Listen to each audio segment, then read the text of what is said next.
and welcome to episode 15 of the Novels and Needles podcast.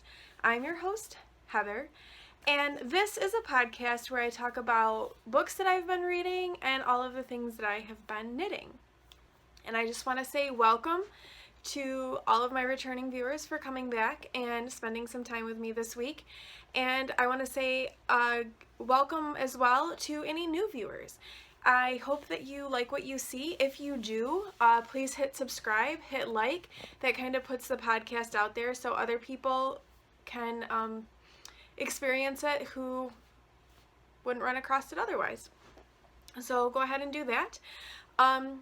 It is the day before Valentine's Day, and this will be airing on I'll be releasing this on Valentine's Day. So happy Valentine's Day to everyone. I personally really hate Valentine's Day because I grew up with, my mom was a florist, and then I ended up working a lot in the floral industry, and if any of you have any experience with that, you know that this is a really horrible time of year, and it's just really busy and really crazy. And so this is the first year in a really, really long time that I have not been working in the flower shop for Valentine's. And it's kind of nice, but it's really kind of weird too, because I feel like I should be doing a bunch of flowers. But I'm not. So happy Valentine's Day to everyone. You can find me on Instagram and on Ravelry. I will put my names up on the screen, and feel free to follow me, like what I'm doing, whatever you want to do. You can also get in contact with me there if you have any questions or comments about anything.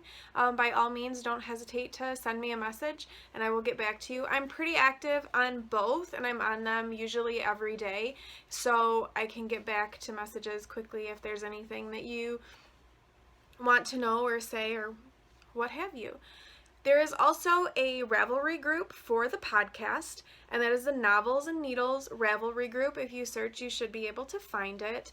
And on that group is where you'll find show notes. There is an introduction thread, so please pop onto that and say hello and introduce yourself.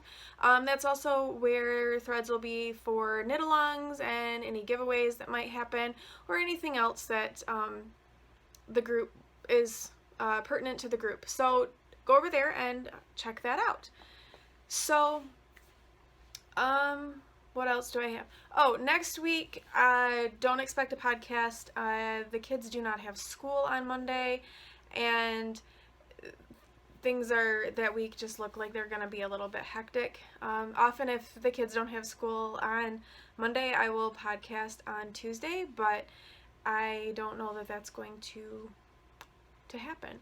So I might try, if this week is interesting at all, I might try and do a little vlog or something to throw up on that day so that there's something in the week. But I don't know that anything all that interesting is going to happen, so we'll see. I might just try it and see if I like doing that and see how that format goes. So there will not be a podcast next week. I think that is all that I have for the introduction business stuff, and so I'm going to go ahead and get on to what it is that I have been reading.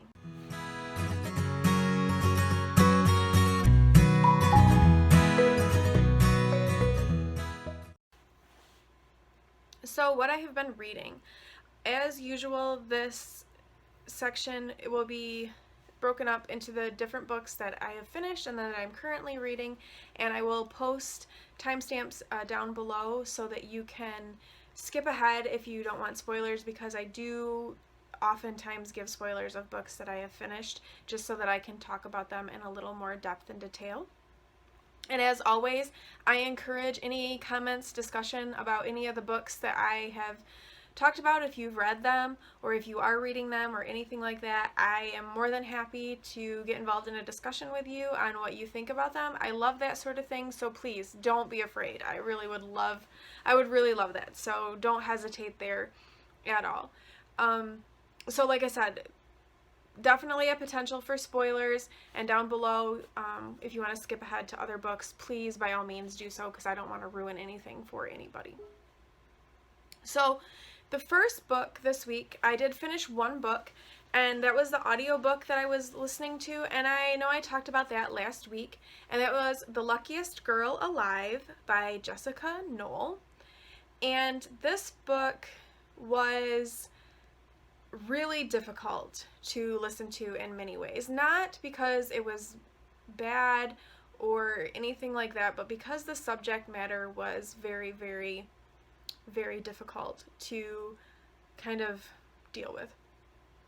So this book is about a girl, her name is Tiffany Finelli, and she is kind of from the upper middle class. She lives in Pennsylvania is where she grows up, and she's an adult now, but she's kind of reflecting back on what happened to her in her high school time when she attended this prestigious private school, and she's now a successful writer and editor for the women's magazine in New York, and it's kind of a little bit of a story on how she came to be where she is.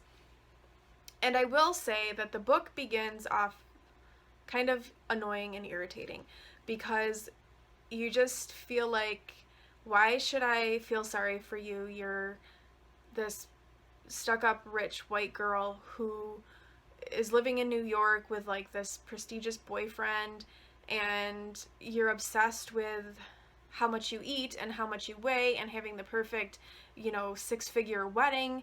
And it all just seemed so superficial that it was really hard to kind of stomach at first, because I'm like, oh no, your heel on your $10,000 pair of shoes broke. Oh, I guess I just, I guess I have very limited tolerance for such things. But as you start to kind of unravel her story, you realize that this is really more of a veneer that she puts up, and that really terrible things did happen to her, and she really doesn't have a firm grasp on who she is. And so, while it was very disgusting to hear the talk about dieting and all of this really superficial, bogus stuff, there was really a deeper thing underneath it that made it worth the listen, in my opinion. So, there are spoilers that are going to be happening ahead. There's a secret in her past that kind of starts to come out as this goes on, and she experiences just some really horrible, horrible things. Early on in the book, she is invited, so she starts at this new school, the Bradley School, and she's in high school, and starting a new school in high school, I didn't have to do it, but I can only imagine it is really, really difficult and really challenging. And it was for her as well. And she somehow manages to kind of become friends with like the popular kids, and this is great, and she's really excited about this. And it turns out that the boys, who are like the jock guys that are the cool kids, invite her over to one of their houses, and while she is there, she ends up being sexually assaulted and raped by 3 of the boys, and this really, really affects her.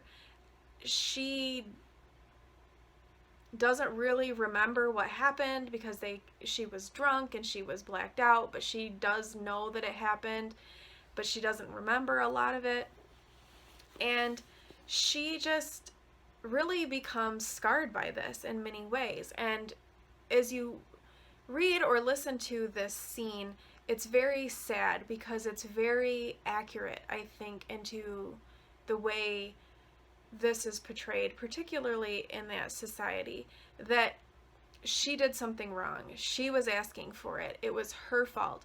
She's not the victim. The boys are the victim. How dare she ruin their wonderful prospects. I mean, we see these stories all the time in the news about these privileged white boys who don't care, and they do whatever they want to women, and there really aren't a whole lot of repercussions because society says, oh, well, boys will be boys, and that's so wrong. And the impact that this has on this girl's life is huge. So she is trying to kind of cope with this, and she still like wants to be their friends, and then they welcome her kind of back into the fold and bring her to another party, and it's going to happen again. And this time she manages to get away. And now she's being taunted by them as being a slut, as being a whore, all of these things. And she's just really being shamed. And she happens to befriend another guy who is not in the popular circle, and his name is Arthur. And they become good friends, and they spend a lot of time together becoming just kind of attacking is maybe not the bad word, but just boosting their own self-confidence by insulting these people, which is so typical high schooler behavior. But Arthur takes things kind of far, and he gets maybe a little bit carried away. But Tiffany does not really realize that this is happening because she's just really upset. Well, as it turns out, as things kind of progress along, she and Arthur get in a really big fight, and not long afterwards, Arthur and Ben, who was a kid who was also bullied by this popular crowd, there is a school shooting, and they shoot and kill several of their classmates. They blow up part of the cafeteria, and Tiffany is involved in this, in that she's a victim, but she survives. And a lot of these people who made her life miserable did not survive. And so this is this big thing that happens, and you don't really see that particular part of it coming. And Tiffany is reflecting back on this as an adult. She's 28 years old now. She's got a successful career, and she's overcome all of this, but it is definitely a very big black mark in her past that she doesn't really understand, and she's had a really hard time coming to terms with. And so it turns out they're doing a documentary on this shooting, and this is kind of where this all comes about. So as the story progresses and we learn the true story of Tiffany and what happened and how she became Ani and how all of this took place, you start to see that she overcame a lot of very difficult things. There's still that element of, the rich kid mentality, and that can be kind of irritating and difficult to sort through. But I think the underlying message of what happens and the truth that exists there in the way sexual assault is covered up, and how those victims have to try to figure things out on their own while society is telling them that they are sluts and that they have done something to deserve this, and that part of it really spoke true to me. The rest of it wasn't quite as compelling, but that aspect of it I thought was a very accurate portrayal of the way things are. Now, whether or not the author thought that this was going to be something that, you dug deeper into, I'm not sure. It could really have been a superficial thing, but I don't think that it was. And I think it was definitely worth a listen. It was worth a listen. Like I said, there's a lot you have to kind of stomach to get through it. But once you do and just kind of dig a little bit deeper, get rid of the superficial stuff, I think that there was definitely some truth there. So I did give this book 3 stars on Goodreads, which is kind of my standard. It was, I enjoyed it reading. So that was the first book that I finished. Now on to what I am currently reading. My physical book that I am reading is one that I had just started last week, and so I really didn't know a whole lot about it, and that is The Last Kingdom by Bernard Cornwell. And this is the first book in the Saxon series of his, and this is much more back in line with my typical genre, my typical region that I like to read historical fiction with, and it just feels really good and comforting to kind of fall back into that realm of things, if that makes any sense at all. And I have to say, I am really, really enjoying this book. I'm enjoying the way that he is writing it. I'm enjoying the time period, and it's just really definitely been an enjoyable read. I am probably 2/3 of the way through it. I'm finding that I want to stop what I'm doing. I want to stop knitting and I want to read it, which I haven't really had a book like that in a while. So it's been really refreshing for me. So the story is told from the perspective of Uhtred, who is an earldoman in really early England. It's when England is still divided up into several kingdoms. It's, I think, 860 AD or something like that. It's right around the time where the Danes are kind of invading, Vikings, as you will, the Northmen, all of those things. And so Uhtred is from this stronghold in Northumbria, and his family goes out to fight the invading Danes, and they're all killed, and he ends up captured, but he kind of gets taken under the wing by a Danish earl, who is Earl Ragnar. And I mentioned last week that I thought maybe this could be Ragnar Lothbrok, who is portrayed in the History Channel series The Vikings, which I am also watching, and it has been very interesting to kind of do these concurrently and kind of get another perspective of it. However, I was mistaken. That is not who that was. This Ragnar is completely fictitious. However, 2 of Ragnar Lothbrok's sons, 3 of his sons, do make appearances in Ivar the Boneless, Ubba the Horrible, and Halfdan. And I apologize if I am slaughtering the way those are pronounced, but I am not well versed in Danish.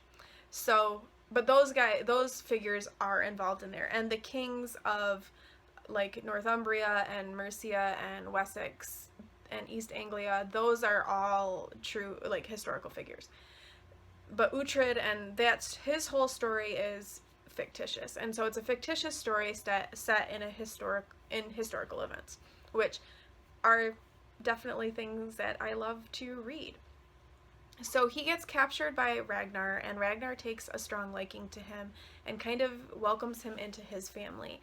And Uhtred starts to kind of develop the mentality of a Dane, and he learns to fight with them, and he is regarded by Ragnar as like one of his sons, and he is really struggling with his identity. Is he English or is he Danish? Is he Saxon? Is he Dane? And just really kind of teasing all of this out. And the Danes have been very successful in their conquering of England. They easily conquer Northumbria, they move on to conquer Mercia and then East Anglia, but they are meeting some resistance in conquering Wessex. So this is kind of where I am at in the book, and Uhtred is still not sure where he fits in with any of this. And like I said, I really, really, really enjoy this a lot. I'm looking forward to continuing to read the books that are later on in the series. It just, like I said, it's just kind of been this very refreshing, comforting place to return to, because it's one of my, like I said, it's one of my favorite things to read. So I really enjoy it. I know there is a series, The Last Kingdom, that was made for, I'm not sure what network, but I know it's available on Netflix to watch, but it wasn't a Netflix series. And so I'm looking forward to watching that after I finish the book, and then getting the second book to continue on with that. So I definitely recommend The Last Kingdom. Really, really enjoyable, especially if you like any of that British history type stuff. So check it out. It's a really enjoyable read. So the last book that I'm going to talk about today is the audiobook that I am listening to, and I will probably have this done within a day or so. And this is the second book in Lemony Snicket's A Series of Unfortunate Events, called The Reptile Room. So in this second book, so there may be spoilers if you haven't read this series. There may be spoilers now about what happens in the first book, and kind of what. So if you haven't read any of it or anything like that, then you might want to skip this part and move along to the knitting section if you're interested in it. So, spoiler alert right now on this one. So in the first book, the Baudelaire, I remembered their name this time, they lose their parents in a fire, and they get sent to live with this horrible relative called Count Olaf, who tries to force Violet, the oldest Baudelaire child, to marry him so that he can get his hands on the Baudelaire fortune. He does not succeed in this, and the children are rescued and sent off to their next relative that they are going to live with. And that is where this book begins. And they are being taken by Mr. Poe, who is the executor of their parents' will, to their Uncle Monty. And Uncle Monty is a herpetologist who has this big glass room which is full of snakes called the Reptile Room. And the children are really nervous about going there at first. But as they get there, it turns out that this is a wonderful place to be. And they love Uncle Monty, and he adores them, and he's getting ready to take them on this expedition to look for more snakes in Peru. And they're very excited about this. And one day, Uncle Monty has gone off to buy some supplies, and he tells them that his new assistant, I'm not remembering the new assistant's name. He is going to come, and so could they greet him. But it turns out that this new assistant is none other than Count Olaf returned. And he is, once again, he's back to plotting to getting the Baudelaire fortune, and the children are trying to figure out how they can tell their Uncle Monty what's going on, because he knows how awful Count Olaf was to them, and he would never willingly welcome him in. And they try, and they get him outside, and he thinks now that Count Olaf is actually a secret member of the Herpetology Society trying to steal this new species of snake that he discovered. And the children are just kind of like, what? But he says that now he's not going to go with them to Peru. Well, as luck or bad luck would have it, Count Olaf somehow orchestrates for Uncle Monty to get a snake bite, and Uncle Monty ends up being killed in the Reptile Room. And now Count Olaf is trying to take the children to Peru, where he can do horrible things to them. And that is as far as I am in the book. I'm about halfway through, and I have to say, as dark as this is, and as unpleasant as it is to listen to these children being treated horribly, I am kind of enjoying it. It's got this really weird, kooky, I don't know, it's just kind of weird and kooky, and you're like rooting for these kids who are really intelligent, and this just horrible guy who's trying to undermine them. I don't know. I'm not really sure what the appeal is. Maybe if you've read this, you can enlighten me into what exactly is so appealing about this. But it's just kind of been entertaining. Entertaining is the best word. And the way, because I'm listening to it, and it's done kind of on a production level, and Tim Curry is the primary author. I don't know. It's done well. I'm enjoying listening to it. And it could just be because of the way it's being presented as an audiobook that's making me enjoy it so much. I'm not really sure. But there it is. So that is what I have been reading. Thank you for listening. As always, give me whatever recommendations you might have. I love to hear them. And if you want to continue on to what I've been knitting, that's coming up next. If not, if you just wanted to hear the books, thank you for listening. And now I'm going to talk about what I've been knitting.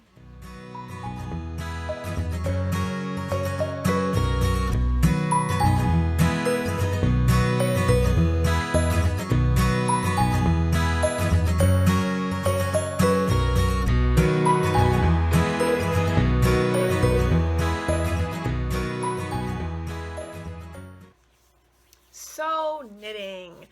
I do not have any finished objects this week. I've been doing pretty well on the finished objects, but my last couple of projects from my big cast on they're kind of big, and so they're taking a little bit more time. But I am considering this a hoe. I'm not sure if it's technically a hoe or not, but I am considering it a hoe.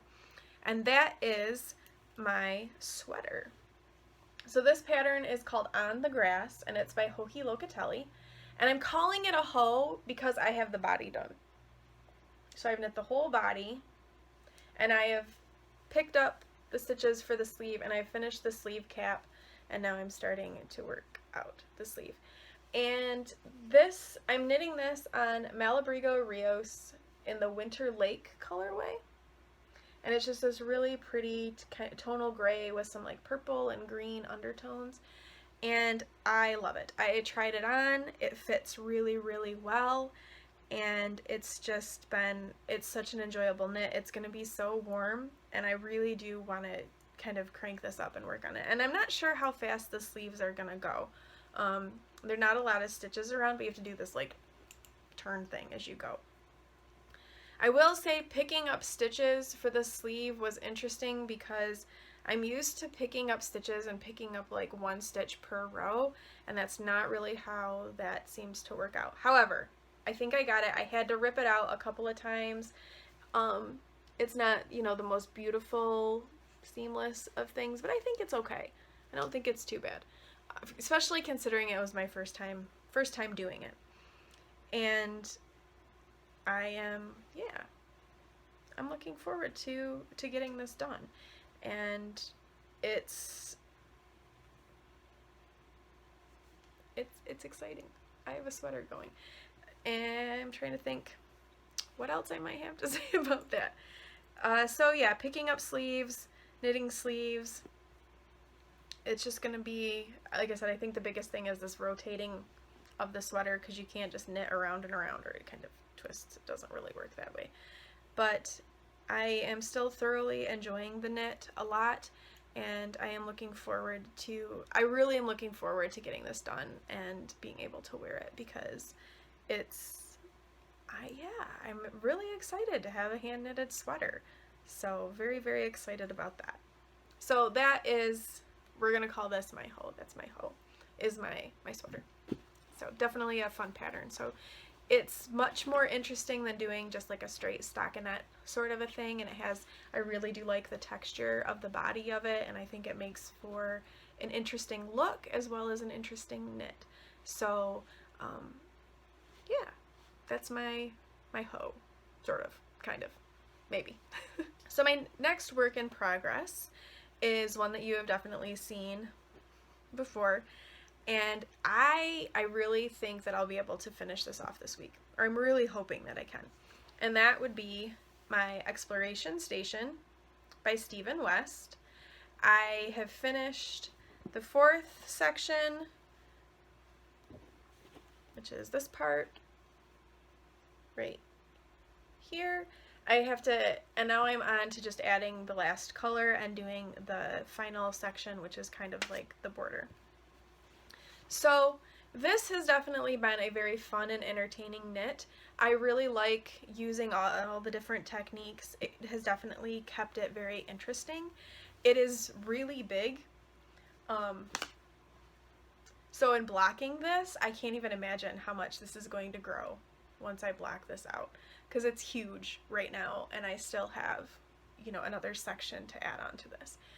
I really, really have enjoyed this pattern a lot, and I think I want to check out some more of Stephen West patterns, and I may try some more of them. I am not quite as bold as he is with the colors, so I'm not sure I can go quite as crazy color-wise as he goes, but I want to look at some more. I know he has a fade shawl that's coming out, and since fades are all like the rage right now, I may try that. I have thought about doing Find Your Fade, because a lot of people are doing that, but I don't have the biggest stash, and I don't know. There's so much other stuff to do. I think I'm just going to put that on hold. That's what I think. So this I am knitting on Knit Picks Hawthorne. The 4 colorways, this black is called Blackbird. This speckled colorway is Cosmic Speckle. The pink is Park Rose. And then this kind of gray with bright teal in it is called Vancouver. So this yarn is a superwash wool nylon blend, so it's not as soft and squishy as, say, merino, but it's still a very soft wool. It has a bit of a woolly feel to it without being too scratchy, but I think it gives it a really nice weight, and I think it's going to make it really, really warm. And I think This may end up being more of a wrap up in kind of a shawl because it's going to be huge, and wrapping it like around, I don't know. We'll see how this ends up being worn. So stay tuned for that. So yeah, so this is definitely fun. If you really want to try some new techniques, if you want to try brioche for the first time, then I would recommend this because it's a very small section of brioche and it's kind of a good way to get your feet wet. Although I would say if you try brioche, look around for some other tutorials because the one that he gives can be a little bit confusing. So that's my exploration station. My last work in progress is a new cast on this week, so you have not seen this before, and it is living in my Valentine's Freckled Whimsy bag, which was part of the collaboration with Legacy Fiber Arts. And this is a pair of Valentine socks. And I finished the heel. So this is part of those 12 months of socks that Knit Picks had done, the free patterns that I'm doing. And this is the February sock, and it's called Hearts Abound. You can see it's got a lacy heart textured pattern to it. And these are much, much, much more enjoyable to knit than the January socks. The pattern is, while it's like a 20-row repeat for the pattern, it's not annoying. Like the thermal socks were incredibly, incredibly annoying. I did a Fish Lips Kiss heel. The pattern calls for a different heel, but I like the Fish Lips Kiss heel, so that's what I did for my heel. I just finished that and am working on the stockinette portion before I get back into the pattern. And oh, this yarn that I'm using, this is again the Knit Picks Hawthorne, and this is that Park Rose colorway, which is kind of a nice, it's a hot pink, but there's like orange undercurrents to it, and it's kind of got more of like a reddish quality. This is not a color that I would typically pick up, so the fact that I've used this in 2 projects is very, very, very strange. But I do think they make for very, very nice Valentine socks. This is the first sock, and I am definitely right now, I really just want to knit socks. And I think that's why I haven't gotten farther on either of those other 2 objects, is because all I want to do is knit socks. And I couldn't wait to cast these on and get going with these because I want to be knitting socks. So I'm like forcing myself to have to work on other things. And while I'm enjoying the exploration station, and I really enjoy working on the sweater, and I really want the sweater, I just want to knit all of the socks. I think 2017 is going to be the year of the sock because I'm just really excited to knit socks. I'm not sure what it is, but that's what I am doing. So this will be the 3rd sock for the Box of Socks Cal, which is hosted by Kristen of Woolen Vine Yarn and the Yarngasm podcast, and it's you knit 1 pair of socks every month basically, so 12 pairs of socks that you put in a box, and you have your box of socks. So I am on good pace for that. So the other thing that I wanted to kind of touch on, I'm going to lean over a little bit. I know a lot of people are out there in the knitting community have started doing crochet granny stripe blankets, and I started a cozy memory blanket to use up scraps of fingering weight yarn. I have a lot of fingering weight yarn, that's what I have the most of, and I needed something that could kind of use up some of those scraps because you end up with like 20 grams of stuff left and you don't have enough to really do anything with. So I was trying to figure out what exactly I wanted to do with them. So I started the cozy memory blanket. I thought about showing that, but it's still not all that interesting. There's like 8 squares and not that interesting. So I am not going to show that right now. But still, I have yarn, so I've got a square of the yarn in the cozy memory blanket, and I still have like 10 grams left, and I'm not sure what exactly I wanted to do with it. And so I was thinking about the crochet granny stripe and whether or not I wanted to start that. And I really was resistant to it at all because crochet, I've tried it, it's just really, I don't know, my brain doesn't like it or something, and it just doesn't make as much sense to me, and it doesn't flow as nicely for me as knitting does, and I just wasn't real keen on doing it. But as I'm looking at this jar I have of minis that I'm accumulating, and especially as I'm like playing around with dyeing new colorways and playing with dyeing, and I'm accumulating minis, like what am I gonna do with all this stuff? And I was thinking too about my grandma who passed away recently, and she always crocheted, and that was her thing. She crocheted blankets, she crocheted garments. I have, you know, a whole like tub of crocheted baby blankets and sweaters that she has done for my kids. I have the blanket that she crocheted for me when I was a kid, and I just thought that that might be a really nice way to kind of honor my grandma's memory. I didn't really talk about it, but I wasn't real happy with the way her memorial service went, and I wanted a better way to remember my grandma. And so I decided, I went on YouTube, I got a crochet hook, and I started playing around, and yeah, guys, this is not the start of it, but I have been doing a granny stripe. So this was just practice to get the feel of it. I think I have a good handle of it. However, I have told myself that I am not starting it until the exploration station is done. So, but I think it'll be a good way to use up the yarn, because since you're just going back and forth, how much you have doesn't matter. You can have 5 grams or you can have 15 grams. And I think that's what I'm gonna do, is I'm just gonna magic knot it, maybe make a big magic cake, and just go and use up what's left. If I have a bunch of it left, I'm gonna try and set aside some minis, and maybe I can do some swapping. But that's my plan, is just to kind of use up what I put it in my cozy memory blanket, and then what I have left, just put in a granny stripe. So that's kind of in my head. So yeah, the crochet granny stripe rabbit hole, I'm afraid I'm gonna fall down it. But like I said, it's gonna be my attempt to kind of honor and remember my grandma, which I think, you know, that's excusable. So in talking about dyeing yarn, I didn't show any of my colorways that I had dyed last week because it was kind of a longer episode, and this week isn't quite as long. So I'm gonna show you those now. I've still been playing around with just mini skeins, although this week I do want to dye up a full skein so I can knit the socks that I want to knit for my friend. I think I talked about that in another podcast. And so I did dye a couple more solid colors, mainly because I'd mixed some colors and created them out of the powders that I have. I need to get more colors because I really enjoy doing this, and I just need more depth of colors than the 5 that I have in the way that I mix them.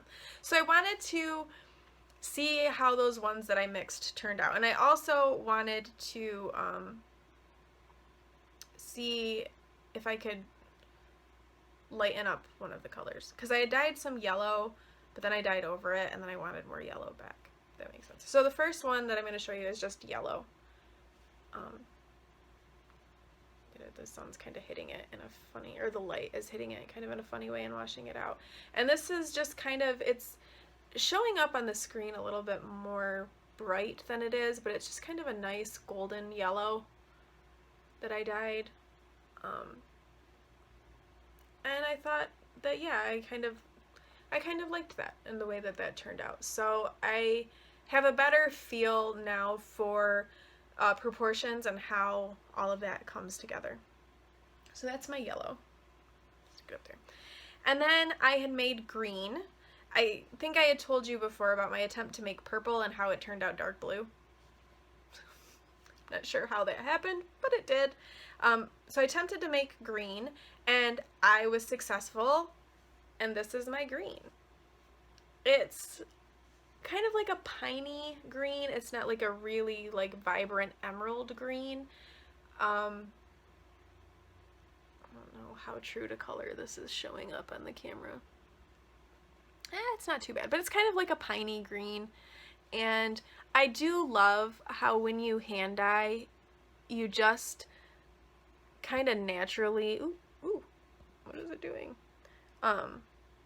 Get this tonal quality to the yarn, and I think it just adds such an interesting character to the yarn that you're working with. So that was the green. And then I also made orange. And the orange did not turn out, I like how the skein turned out, but the mixing of it, it almost had like strings kind of in it. So when it dyed up, it definitely had this tonalness to it. And this is much more of a red orange than a true orange. But there are these parts here that are a lighter color, and then they kind of go into this darker reddish orange. And it just, I think it dyed up really, really cool. Orange is not really my color, but this definitely has a really neat tonal quality to it, I think. So I'm not sure what's going on with like the thready things in it, and I think it's because of the mix, because I mixed the dye, and it's not, I mixed red and yellow to get this, and it's not just an orange dye. I think like if I had an orange dye, it would dye up differently, but I thought that was kind of cool. So another one that I did was I had dyed a skein yellow, and then I wanted to try hand painting. And I was thinking of going with like reds and oranges and seeing if I could get something more like fallish. Yeah, I kind of failed with that. It's really more like fire colors, and the orange almost turned more red. I mean, you can kind of see little hints of orange in there, but it's mostly red and yellow. And did I show this last week? I might have shown this before. Anyway, it's almost kind of like ketchup and mustard, fiery, sort of. I think I showed this last time. Sorry, I won't dwell on that one. So then I wanted to try hand painting a second time, since everything kind of like bled together a little bit. And I did some blues and greens. And this is a much kind of a softer, I might have shown this one too. I don't remember now. But I really like how that turned out. And then I wanted to play with some overlapping of colors. So I dyed a skein green, and then I came back and kettle dyed some other colors, and I got this, which I kind of like. So it's green, but then it's also got some red and some blue and some yellow in there. I think the green could have been a little bit lighter, but again, since it was green that I made and I wasn't sure how exactly it was gonna dye up, it just took some playing with. I think I wanted it to be like a little bit more of a minty green, but I think it turned out really cool. There's just some really neat colorations happening in there. So it'll be kind of interesting to knit this and see what that looks like. And then I did something similar, and it turned out, and then I tried speckling it, and it turned out more red and pink than I wanted it to be. I kind of was going for like orange with red and black, but that's not what I got. So everything turns out cool, even when it's not what you want it to be. And this is more orange. Like if I put it up to the pink one that I dyed, it definitely is more orange to it, but it wasn't quite the way I was going. And then I just wanted to try speckling on a natural base, and so I did blue and purple, and this one I really, really like. So it's got blue and purple speckles in there, and I like it a lot. So it's mostly natural. It started off just natural, and then I just kind of speckled it to kind of get that blue purple color. So this one is one of my favorites, I think. I'd like to try to dye that again on a bigger skein. So those have been my fun little dyeing attempts. All those are going to go into the cozy memory blanket. I wanted to show them too. It's really hard. I've got them like skeined up like that. It's really hard to want to cake them because they look so pretty. They're sitting over in my little jar. So, but they got to get used. I got to use them. And it's been so much fun dyeing, and I'm really looking forward to dyeing some whole skeins and kind of seeing how that goes and how that compares. I feel like I have a decent grasp on what I am doing. There's definitely room for more experimentation, but I just want to dye some bigger things. And maybe I'll dye something to knit together in a shawl. I'm not sure yet. Or maybe it'll just be for socks. I don't know what I want to do with it. So that's been my fun playing around. So that's all I have for the knitting part. I don't really have a whole lot of life stuff to talk about. Everything is pretty much the same as it was last week. No new major developments. So I think I'll just go ahead and end it here. So thanks everyone for tuning and watching. Please hit subscribe, hit like. It'll keep you updated on when I podcast. Like I said, there will not be an episode next week, but there may be a vlog depending on what I feel like doing. Sorry. So thank you so much for watching, everyone. Have a great couple of weeks. Have a happy Valentine's Day, and I will see you in 2 weeks. Happy knitting!